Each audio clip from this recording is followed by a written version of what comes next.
तो जिस वक्त इजराइल की सेना के जवाब गाजा में ऑपरेशन पतालुक को जवान उसके अंजाम दे रहे थे, उस वक्त उन्हें एक सुरंग में हमास का लड़ाका जिंदा मिल गया। इस सुरंग पर जब इजराइल सेना ने अटैक किया तो हमास के लड़ाके बाहर निकल आए, जो वैसे तो हथियारों से लैस थे, लेकिन सुरंग से बाहर आते ही उन्होंने सरेंडर कर दिया।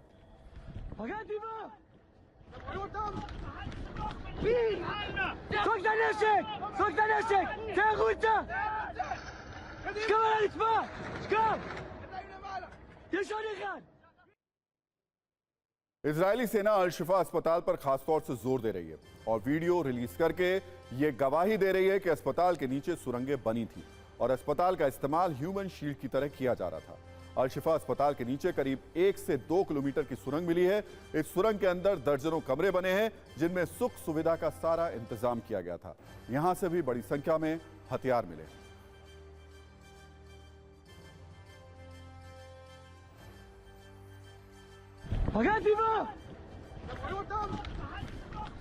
Inside a house. You have the warriors here. Our warriors here are working on the tunnel shaft, and then you can see the tunnel shaft. It was with the floor. अब हम आपको बताते हैं कि कैसे Netanyahu के बदले की आग में जलता हुआ गाजा अब सुरंग मुक्त गाजा बनने की ओर निकल पड़ा है। Inside the tunnel shaft. और ये सबसे महत्वपूर्ण अब जो खबर हम आपको बताने वाले हैं, क्योंकि ये पूरी की पूरी लड़ाई जो असल में इजराइल के लिए सबसे ज्यादा चुनौतीपूर्ण बनी हुई है, वो है ये सुरंगें। और इन सुरंगों को हालांकि इजराइल की जो सेना है आईडीएफ, वो लगातार तबाह करती जा रही है, लेकिन उसके बावजूद कुछ एक जगह है जहां हमास का हाथ उनसे ज्यादा भारी हो जाता है, उनके लिए ज्यादा मुश्किलें खड़ी करता है। आईडीएफ के मुताबिक अभी तक उसने 400 सुरंगों के प्रवेश द्वार नष्ट किए और बाकी की 900 सुरंगों को भी चुन चुनकर मिटाने का वो काम कर रहा है। इनमें से कई सुरंग तो 80 मीटर से भी ज्यादा गहरी है। जिन टनल्स तक इजराइल की सेना अब तक पहुंच गई है, वहां से उसे बड़ी कामयाबी भी मिली है। इसमें इजराइल की सेना को सुरंगों का मैप, बंकर्स की लोकेशन, गोला बारूद का भंडार, खाने पीने का स्टोर भी मिला है, जिसके जरिए हमास के लड़ाके लंबे समय तक सुरंगों में ही छिपकर रहते हैं। इसके अलावा इन सुरंगों में बाकायदा ऑक्सीजन का भी इंतजाम किया गया है। आपको बता दें, यह दावा किया जाता है कि हमास के सुरंगों का यह नेटवर्क पूरे गाजा में करीब 500 किलोमीटर दायरे में फैला है और इनकी संख्या लगभग 1300 से भी ज्यादा बताई जाती है। हालांकि इनमें से 400 सुरंगें खत्म हो चुकी हैं। इन सुरंगों को हमास की लाइफ लाइन भी कहा जाता है, क्योंकि इन्हीं सुरंगों के अंदर हमास का कमांड सेंटर है। कई सुरंगों का रास्ता इजराइल बॉर्डर तक भी जाता है। इनमें हथियार रखने की जगह है। ये लंबे समय तक छिपने का अड्डा है, छिपकर हमला करने वाली सबसे महफूज लोकेशन है। और सबसे चौंकाने वाली बात यह कि ये सुरंगें आबादी वाले इलाके में मौजूद हैं, जिनके एंट्री और एग्जिट पॉइंट स्कूलों, अस्पतालों और मस्जिद में है। अब आपको हमास के अस्पताल लोग पर एक रील भी दिखा देते हैं।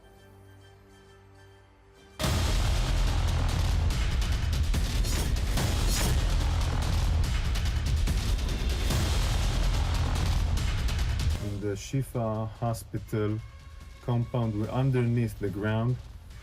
We are approximately between the Qatarian building is above us, and this is the way to the street, meaning this is a way that goes outside from the hospital.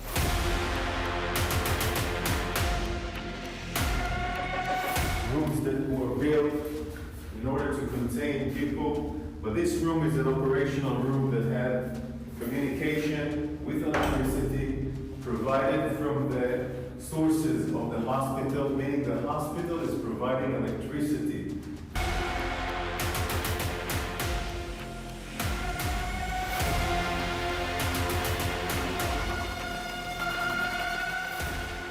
This is a room,